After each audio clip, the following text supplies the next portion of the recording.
오늘 갈라디아서 강의 11번째 시간으로 갈라디아서 6장 1절에서 5절까지 말씀을 함께 보겠습니다. 갈라디아서 6장 1절에서 5절까지 말씀입니다.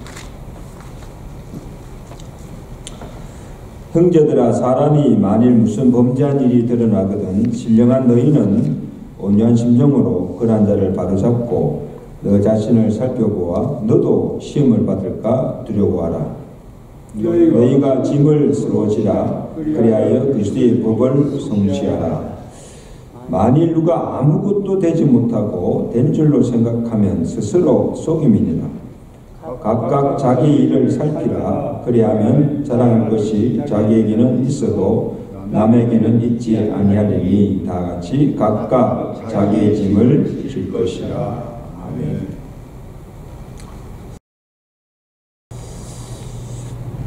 우리 안에 두 가지 소욕, 육체의 소욕과 성령의 소욕이 있다. 그래서 누가 나를 지배하느냐에 따라서 우리가 맺는 열매가 다르다겠죠.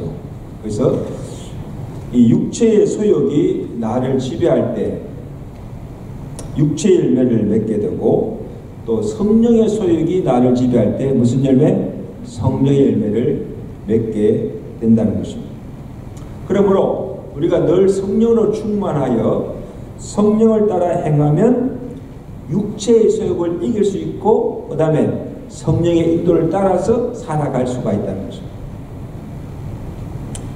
그래서 5장 25절에 보세요. 만일 우리가 성령으로 살면 성령으로 행할지니, 따라합시다. 성령으로 살면 성령으로 행할지니. 여러분, 우리가 성령을 따라 산다는 것은 성령의 인도를 따라 산다는 것이죠. 이 말은 매일 우리의 일상 속에서 하나님이 기뻐하신 일을 행하며 또 살 뿐 아니라 우리의 인간관계, 하나님 맺어주신 우리의 인간관계 속에서 어떻게 서로를 대하며 행동해야 하는가. 성령을 따라서 절대로 하지 말아야 할 것이 있고, 그 다음에 우리가 해야 할 것이 있다는 것입니다. 아니, 그것이 무엇인가를 사도 바울이 우리에게 가르쳐 주고 있습니다. 자, 그래서 성령을 따를 때, 우리가 성령의 인도를 따라 살아갈 때 절대 해서는 안 될 일이 뭔가 하면 헛된 영광을 구하는 것입니다. 자, 오늘 본문 앞절에 보시면 26절이죠. 성령으로 행할지니 하고 하신 말씀이 26절 다 같이 읽습니다. 시작. 헛된 영광을 구하여 서로 뭐에 노엽게 하거나 서로 투기하지 말지니라. 여러분이 헛된 영광을 구한다는 말은 쉽게 말하면 잘난 체하고 자기 자랑하는, 잘난 체, 어려운 체하고 의시되고. 그래서 잘나서 사람이 정말 우리가 볼 때, 우리가 객관적으로 볼 때도 사람이 잘나서 잘난 체하면 그래도 봐줄만 합니다. 잘난 것이 있기 때문에. 근데 우리가 볼 때는 아무 잘난 것도 하나도 없으면서 잘난 체 하는 것, 거짓으로 자신을 포장해서 잘난 체 하는 거예요. 일진이 꼴불견이죠. 그런 사람 보면요, 그냥 매일 막 화가 나요, 그냥. 네? 또 자랑할 때를 간에 보면요, 자랑할 것을 자랑하면 괜찮은데, 자랑할 한 푼의 가치도 없는 것을 자랑하면서 하는 것을, 이거 굉장히 어리석은 자예요. 자, 그래서 오늘 6장 3절에도 보세요. 6장 3절에 헛된 영광을 구하는 자들에 대해서 말하면, 만일 누가 아무것도 되지 못하고 뭐예요? 된 줄로 생각하면 뭐예요? 자신을 속이는 것입니다. 그래서 이 헛된 영광을 구하는 자는 실제로 자기 자신에 대해서는 잘 몰라요. 그러니까 나에 대한 정체성이 분명하지 않으니까 자꾸 다른 사람하고 비교를 해요.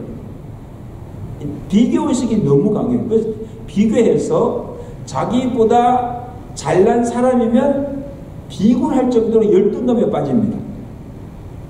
자기를 비하시키는. 근데 딱 보고 자기보다 못난 사람이라면 어떻게 합니까? 거만해져서 그냥 함부로 거치게 대하고 무시해버립니다. 자, 이런 사람들은요, 관계 속에서 보면 사람을 노엽게 하고 투기하게 만든다는 거예요. 투기한다는 건 뭡니까? 질투하고 시기하게 한다는 거죠. 그래서 여러분, 우리가 갈라디아서에서 우리가 계속 강조하는 거, 갈라디아서는 우리에게 복음이 무엇인가를 가르치고, 그 다음에 복음은 내가 누구인가? 복음을 바로 알게 되면 내가 누구인가? 나의 정체성이 무엇인가를 분명히 알게 해준다는 것입니다. 그죠? 그래서 나는 나의 의나 행위로서가 아니라 그리스도의 의로 의롭다함을 받은 자라는 겁니다. 그죠? 그래서 우리 모두는 다 죄인인데 하나님의 은혜로 구원을 받고 믿음으로 하나님의 자녀가 되었다는 것입니다. 이게 우리의 정체성입니다. 에베소서 2장 8절이죠. 그러면 너희는 그 은혜에 의하여 믿음으로 말미암아 구원을 받았으니, 그 다음에 보세요. 이는 너희에게서 난 것이 아니고 너희가 잘나서나 너희가 의로워서가 아니라 너희의 행위로서가 아니라 하나님의 선물이라. 선물은 뭡니까? 그저 그냥 주는 거예요. 하나님 주신 선물을 우리는 그저 받은 거예요. 이게 은혜입니다. 아멘? 하나님 주신 것을 그냥 그저 받은 거예요. 이게 뭐예요? 구원이에요. 그러므로 너희의 행위에서 난 것이 아니니 이는 누구든지 뭐예요? 자랑하지 말지라래. 잘났다고, 내가 어렵다고, 선하다고, 뭔가 있다고 자랑하지 말라는 거예요. 우리 모두는 다 나의 의가 아니라 뭐예요? 그래서 의로 의롭다함을 받았고 그냥 은혜로 믿음으로 구원받은 하나님의 자녀가 되었다는 사실을 기억하라는 거죠. 그래서 하나님께서 나를 의롭다 해주시고 나를 하나님의 자녀로 인쳐주셨다는 것입니다.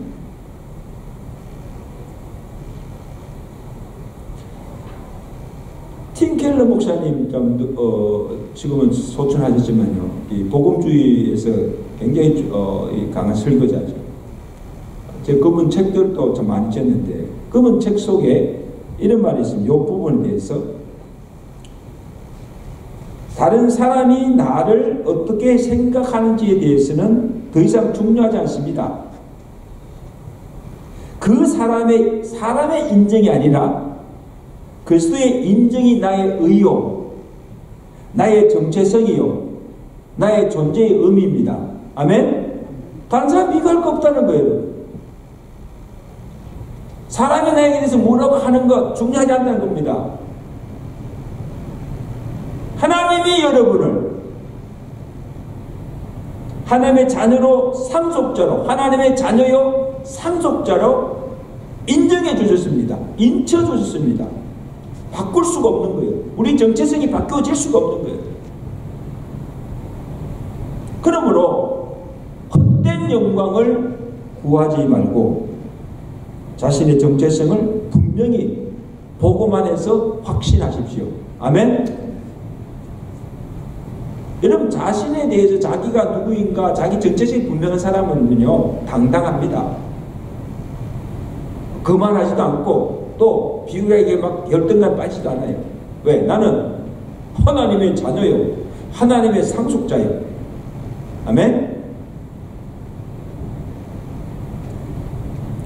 그래서 그리스도 안에서 나의 정체성을 바로 찾게 되면 자존감을 갖게 됩니다. 이게 셀프 이스템이라고 그래요. 셀프 이스템. 자기 자신에 대해서 자신을 갖는 거예요. 자존감. 이 자존감이 어디서 나오는가 하면 바로 그리스도 안에서 내가 하나님의 자녀가 되었단 말이에요. 그래서 다른 사람과 비교하여 자만하거나 열등감에 빠져 사람을 노엽게 하거나 투기하지 않게 된다는 것입니다. 이런 자가 되시기를 주가 간절히 축원합니다. 예. 헛된 영광을 구하지 마라. 자, 그 다음으로 성령을 따를 때 해야 할 것은 서로 짐을 지는 것이다. 무엇을 지는 것이다? 짐을 서로 지는 것이다. 여기 무슨 짐을 지는가 하면 갈라디 6장 2절과 5절에 이 짐이라는 이야기가 나오는데, 먼저 2절에 보면 이 원어가 다릅니다. 똑같은 짐이 아니에요. 5장 2절의 짐은 서로 남의 짐을 져 주십시오. 그렇게 하면 여러분이 그리스도의 법을 성취하실 것입니다. 여러분, 여기 그리스도의 법을 성취하는 것은 뭐예요? 사랑하는 거예요. 그리고 그 사랑을 이루는 것이, 그리스도의 법인 사랑을 이루는 것이 뭔가 하면 남의 짐을 져주는 겁니다. 그 다음에 5절의 사람은 각각 자기의 몫에 짐을 져야 한다, 이렇게 말하고 있는데, 자, 그럼 요즘은 우리가 살아가면서 우리 인생의 짐에는 두 가지가 있는데, 하나는 서로가 져줘야 할 짐이 있고, 또 하나는 뭐예요? 내가 져야 할 짐이 있다는 겁니다. 두 가지 짐을 지고 가야 됩니다.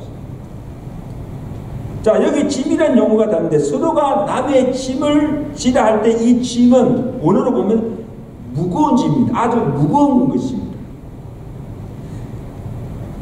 그러므로 나 혼자 지고 갈 수 없으니까 뭐예요? 그 짐은 서로 나누어 지라는 거예요. 그것을 나누지 않고 가게 되면 짐에 짓눌러서 고통당하게 된다는 거예요. 그런데 그런 것들은 서로서로 이렇게 나누어지라. 그 다음에 5절에 각각 자기 몫의 짐을 지한다. 이 짐은 원어로 보면 아주 가벼운 거, 자기 혼자 지고 갈 수 있는 짐이라는 것입니다. 이게 우리 하나는 짐이 똑같은 짐으로 나왔지만은 원어상으로는요, 하나는 뭐예요? 무거운 짐이고, 하나는 뭐예요? 혼자 지고 갈 수 있는 가벼운 짐이에요. 그래서 먼저 나누어져야 할 짐에 대해서는, 예를 우리가 가정에서나 공동체 안에서 누군가 보면 늘 혼자 감당하기 어려운 짐에 짓눌러 살아가는 사람이 있어요, 없어요? 가족 중에도 있고 성도들 중에도 있어요. 너무 힘들어. 가만히 보면요, 너무 어깨에 무거운 짐 확 짓눌러 살아가는 것을 보게 됩니다. 그래서 그것을 우리가요, 그냥 대강 보면 알 수가 없어요. 잘했는가 보다. 그런데 세밀하게 관심 있게 가만히 보면 다 보인다는 거죠. 힘들어하고 참 괴로워하고 있는 것들이 보인다는 거예요. 어떻게 저렇게 살까? 어떻게 저렇게 살까? 그래서 우리가 성령을 따라 산다는 것의 의미가 뭔가 하면, 잘 들으세요. 성령을 따라 산다고 하는 의미는 서로에게 혹 무거운 짐이 있지 않은가를 면밀히 살피라는 거예요. 면밀히 살펴보는 거죠. 성령을 산다고 해서 그냥 혼자 그냥 성령 받았다 해가지고 막 떠드는 것이 아니고, 저 사람에게 혹시 무슨 문제가 없는가? 혹시 저 사람에게 뭐 힘든 일이 없는가? 왜 저렇게 힘들어 보이나? 그 다른 사람에게, 내가 속한 가족이나 우리 공동체 안의 성도에게 관심을 가지고 서로를 살피는 거예요.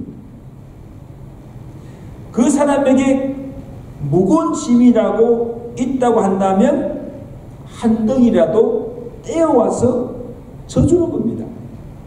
이게 사랑이라는 거예요. 아멘? 이렇게 해서 그의 법, 사랑을 성취하라. 그래서 여러분, 사도행전 2장에 보면 성령 충만한 초대교회 모습 중 하나가 바로 이거예요. 초대교회 성령 충만한 교회 모습이 서로를 돌봐주는 거예요. 사도행전 2장 보세요. 자, 찾아보세요. 사도행전 2장 44절 45절 보면 이렇게 기록하고 있죠. 믿는 사람이 다 함께 있어. 그 초대교회 성도들이 예루살렘 교회죠. 한 교회에서 모든 물건을 서로 통용하고 또 재산과 소유를 팔아 각 사람의 필요를 따라 나눠주고 그리고 마음을 같이 하여 성령의 모이기를 뭐에 힘썼다 했습니다. 자, 여기 보세요. 이제 다 찾았어요. 초대교회 예루살렘 교회 성도들은 그들이 모일 때마다 한 일인 거래. 모일 때마다 사도의 가르침을 받기도 하고 또 기도도 했지만 또 그들이 모일 때마다 하는 것은 뭔가 하면 서로를 돌아보고 살피는 일입니다.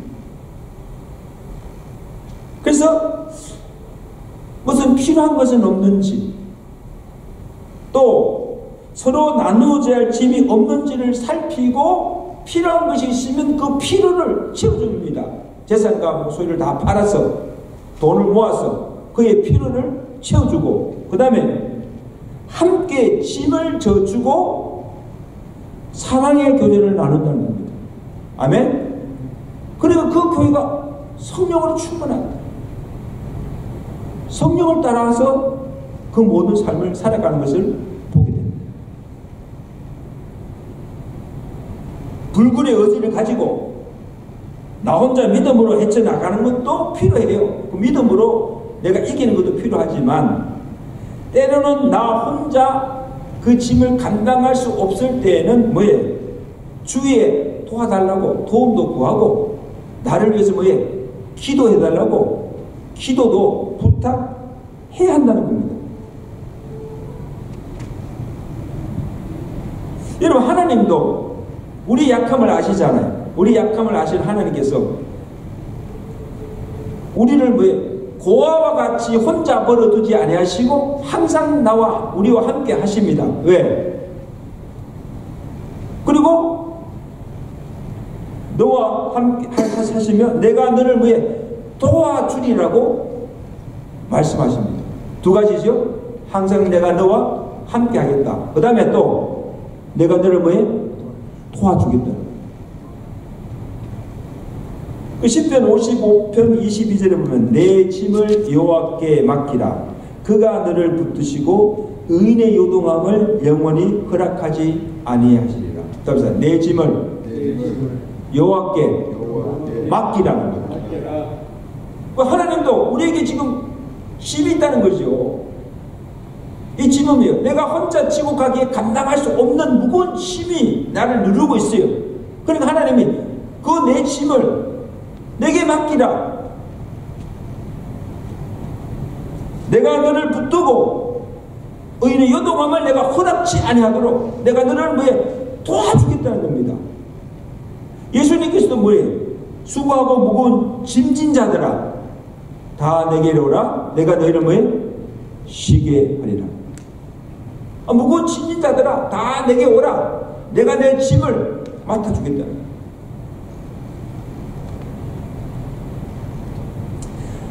하나님께서 대신 짐을 맡기라 하고 맡기면 짐을 져주시고 맡아주신다고 하는데도 맡기지 아니하고 혼자 끙끙거리고 지고 간다면요, 이게 얼마나 어리석은 자입니까? 하나님을 믿지 못하는 것이죠.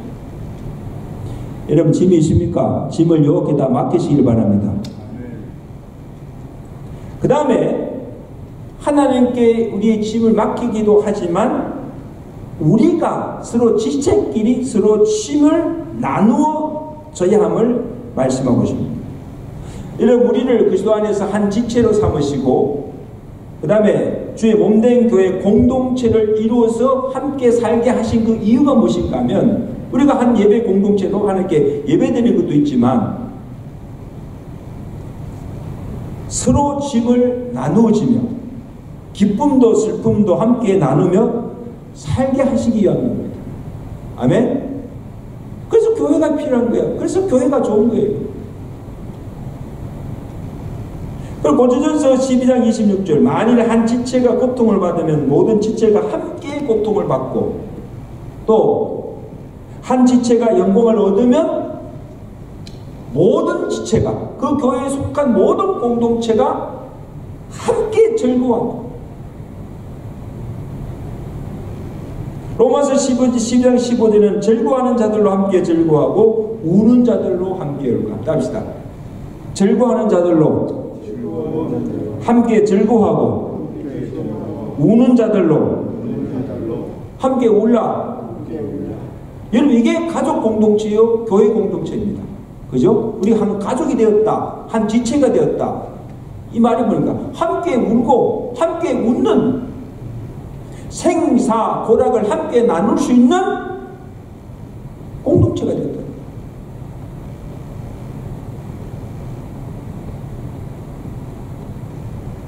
이런 말이 있죠. 한번 잘 들어보세요. 사랑을 줄 수 없을 만큼 가난한 자도 없고 사랑을 받지 않아도 될 만한 부유한 자도 없다. 참 생각하면 참 깊이 있는 말씀이죠. 이게 무슨 말인가 하면, 우리가 인생을 살다 보면 내가 도움을 줄 수도 있고 또는 내가 도움을 받을 때도 있다는 겁니다. 그죠? 그래서 여러분, 내가 무엇을 가지고 있어서 내가 누군가를 도울 수 있다는 이것이 축복입니다. 아멘? 그것이 물질이든 아니면 그것이 위로든 아니면 그것이 기도든 무엇으로든지 참 내가 남에게 도움을 준다는 것을, 줄 수 있다는 이것이 축복 중의 축복이에요.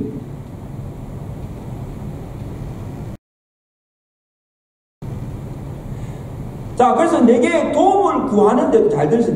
내게 누가 도움을 구하는데도 도와주지 않거나 서로의 짐을 져주지 않는다고 한다면 이것은 성령을 따라 사는 자가 아니라는 거예요. 이게 지금 바울이 지금 그것을 강조하는 거예요. 그건 성령을 따라 사는 자가 아니고 믿는 자라고 할 수 없다는 거예요.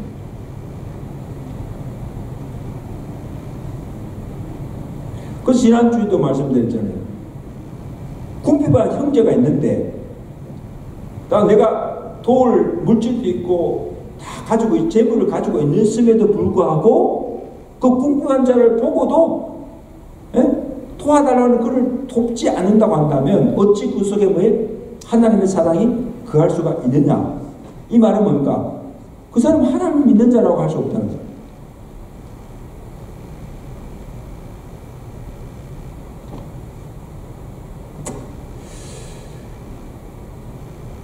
자, 그 다음에 특히 오늘 본문에서 강조하는 것은 우리가 서로 짐을 질 것 중에 하나가 죄의 짐이라는 것. 여러 가지 짐들이 있지만 본문 1절 말씀, 우리 6장 1절 말씀 다 같이 한번 크게 했습니다. 6장 1절 말씀 시작. 형제들아, 사람이 만일 무슨 범죄한 일이 드러나거든 신령한 너희는 온유한 심령으로 그러한 자를 바로잡고 너 자신을 살펴보아 너도 시험을 받을까 두려워하라. 참 여러분, 참 중요한 지금 문제를 지금 바울이 지금 언급하고 있는데, 자, 우리 교회 안에 한 다른 형제가, 지체가 범죄했어요. 죄를 지었어요. 그런데 우리가 어떻게 그 형제를 대해야 하는가?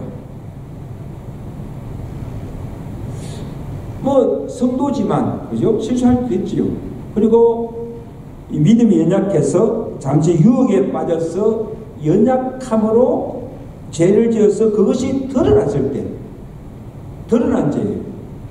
숨기는 것도 많지만, 그런데 그것이 드러났어요. 모든 공동체 알게 되었어요. 그럴 때 그 형제가 그 죄에서 벗어나도록 바로 잡아주는 이것이 함께 져야 할 짐이라는 겁니다.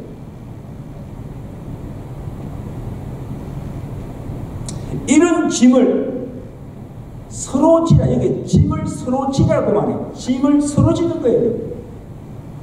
이 서로라는 말은 뭡니까? 너와 나잖아요. 서로라는 말은 너와 나. 그 형제만 아니고, 범죄한 그 형제만 아니라 나도 이런 죄를 범할 수 있다는 것을 전제로 하는 말이에요. 그러니까 뭐예요? 그럴 때 서로의 짐을 지라. 서로. 이해가 되세요? 대답이 이해가 되세요? 예.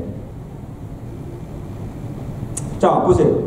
우리 보통 일반적으로 형제가 잘못하거나 범죄한 것을 보게 되면 대개 어떻게 대합니까? 가늠한 여인이 잡혀왔어요. 현장에 가늠한 여인이 예수님 끌려왔어요.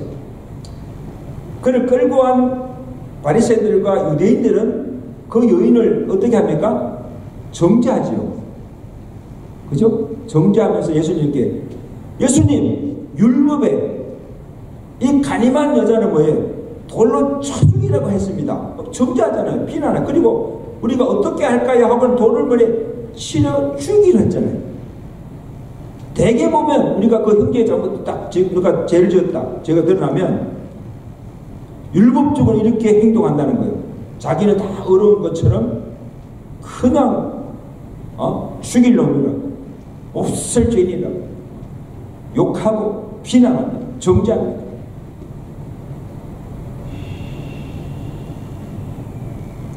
근데 예수님은 그 가늠한 여인을 어떻게 대했습니까? 어떻게 대했죠? 돌로 치료하는 그들을 묵묵하게,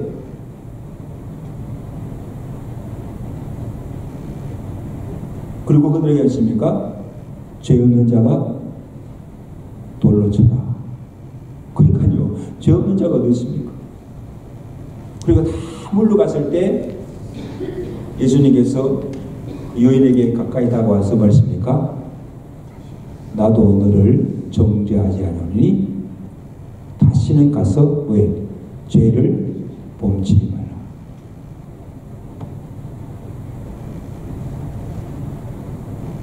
여러분, 이것은요, 죄가 있는데도, 죄를 지었는데도 그냥 덮고 봐주라는 말이 아니에요.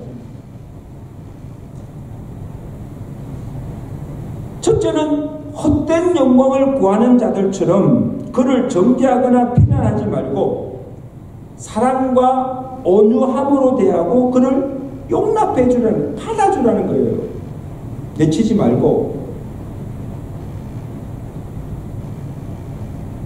그리고 그 형제가 잘못한 것이나 그 죄를 지적하고 그를 바로 잡아주고 다시는 죄를 범하지 못하도록 권면하는 것입니다. 아멘? 예수님도 그랬잖아요. 그냥 무조건 용서해 준 것이 아니고, 자, 나도 널 정죄하지 않으니 뭐해? 가서 뭐해? 다시는 뭐해? 죄를 범치 말고 거룩하게 살라는 거죠. 바로 잡아주는 거죠.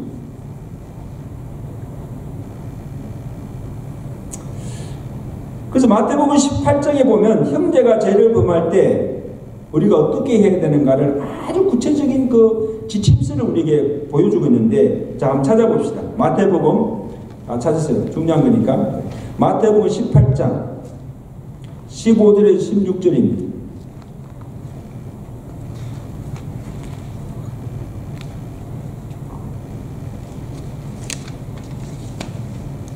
자, 읽습니다. 시작. 내 형제가 죄를 범하거든 어떻게 하라? 가서 너와 그 사랑과만 상대하여 권고하라. 만일 들으면 내가 내 형제를 얻는 것이요, 만일 듣지 않거든 한두 사람을 데려가서 두세 정인의 입으로 말마다 확정하게 하라. 만일 그들의 말도 듣지 아니하거든 교회의 말하고 교회 말도 듣지 아니하거든 이방인과 세리와 같이 여기라. 자, 그 형제가 잘못한 것을 제가 드러났거든. 막 까발리고 막 그렇게 하지 말고, 첫째, 그를 조용히 불러. 그 사람과 만나서, 야, 너 이런 죄를 이렇게 하면 안 돼. 하루 권고하고, 그 다음에 말 안 들으면, 그 다음에 교회 두세 사람 정인을 같이 데려가서 같이 만나서 다시 한 번 더 권고하고, 그 다음에 뭐예요? 교회 말하고, 교회 말해도 그것을 듣지 아니하면 뭐야? 내버려두라. 이방인같이. 자, 그래서 형제가 그의 잘못을 깨닫고 죄를 해결하고 다시 돌아올 때까지 오래 참고 온유함으로 그를 사랑으로 대하고 그를 바로 잡아주고 세워주는 것이 서로가 져야 할 짐이고 이것이 그의 법을 성취하는 것이 된다는 것입니다. 아멘. 이렇게 해야 된다는 거예요. 교회는. 자, 그 다음으로 우리가 해야 할 일은 자기의 일을 살피고 자기의 짐을 지는 것입니다. 자, 1절 하반절에 신령한 너희는 그러한 자를 바로잡고 너 자신을 살펴보아 너도 시험을 받을까 두려워하라.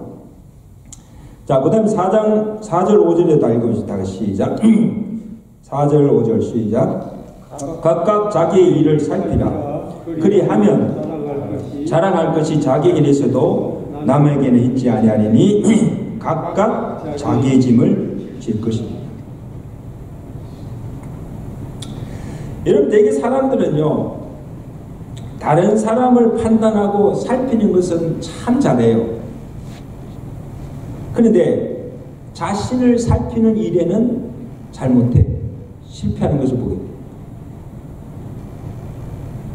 자기 눈에 있는 들보는 보지 못하고 다른 사람 눈에 있는 거에 티를 보고 그냥 비난하기를 좋아합니다. 이게 사람들의 습성이에요.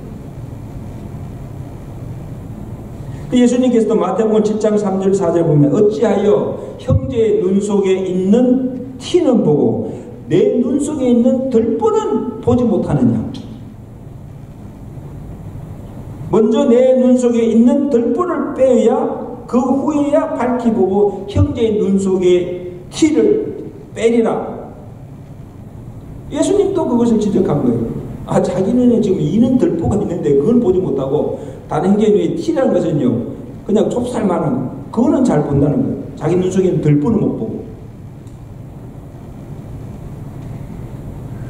그래서 뭐예요? 여러분, 내 눈에, 자 보세요. 여기 보세요. 내 눈에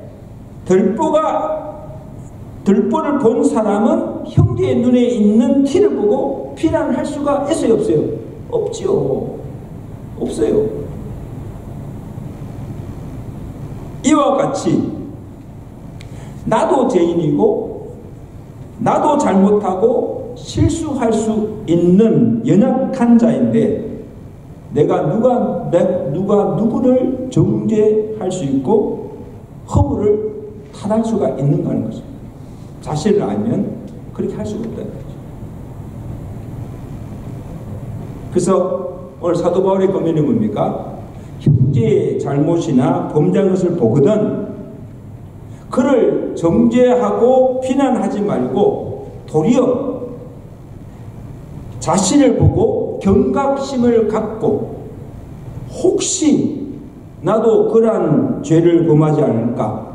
나도 그러한 시험에 빠지지 않을까? 조심하고 뭐예요? 두려워하는 거죠. 아멘? 네. 그럼 우리가 죄를 짓지 않을 수가 있다는 거예요. 시험에 빠지지 않을 수가 있다는 거죠. 그래서 여러분 누가복음 13장에 보면 참 재미있는 이야기하는데 그 예루살렘의 그 실로암의 그 망대가 이게 갑자기 문을 내려서 그 망대에서 18명이 그 망대에 깔려 죽습니다. 그런 사건이 일어납니다. 그래서 사람들은 그 실로암에 사는 사람들의 죄 때문이라고 그렇게 정죄합니다. 벌 받았다고. 그때 예수님께서 그 실로암 사람들에게 한 말씀이 무엇인가 하면 망대에 치여 죽은 사람이 예루살렘에 간 다른 모든 사람보다 죄가 더인 줄 아느냐? 아니라는 거죠. 죄가 더 많아서 그렇게 된 것이 아니라는 것이죠. 그래서 너희도 만일 회개치 아니하면 다 이와 같이 망하리라. 교훈으로 삼으라는 것이죠. 교훈으로 삼아라. 저것이 죄값이다. 벌받았다. 다른 사람이 한 것을 보고 그렇게 그만 하지 말고 그것을 경고로 삼아라는 것이죠. 너희도 회개하지 않으면 다 이와 같이 뭐해? 된다는 것을 두루 가라는 겁니다.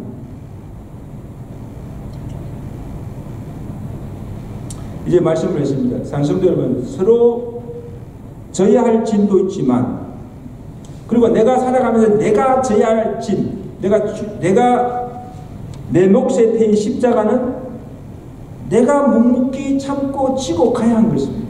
다른 사람이 질 수가 없어요. 내가 해야 될 겁니다.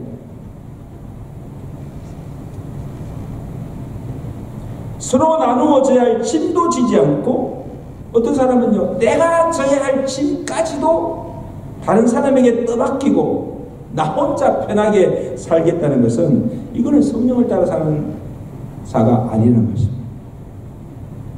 성령은 그렇게 사는 것을 못해요. 다른 사람의 지할 짐도 서로 나누어지고, 내가 지할 건 지고, 그 다음에 내 몫에 태인 십자가, 내가 지할 짐은 내가 지고 가는 것.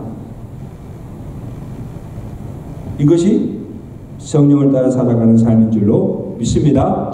그런 삶을 살아갈 때 우리 가정이, 우리 교회 공동체가 건강하게 세워져 가는 것입니다. 그러므로 우리가 성령을 따라 산다는 것은 개인적인 신비한 체험을 말하는 것이 아니고 우리의 인간관계 속에서 나타납니다. 내가 하나님의 자녀라는 정체성을 가지고 서로 사랑의 관계 속에서 살아가는 것입니다. 다른 사람과 비교하여 헛된 영광을 구하지 아니하는 것입니다. 서로의 짐을 온유함으로 지고 자기에게 주은 짐을 묵묵히 감당해 가며 살아가는 삶인 줄로 믿습니다. 이런 삶을 살아가서 우리의 가정이나 우리 교회 공동체가 정말 건강하게 아름답게 세워지는 은혜가 있기를 주여 간절히 축원합니다. 우리 한번 함께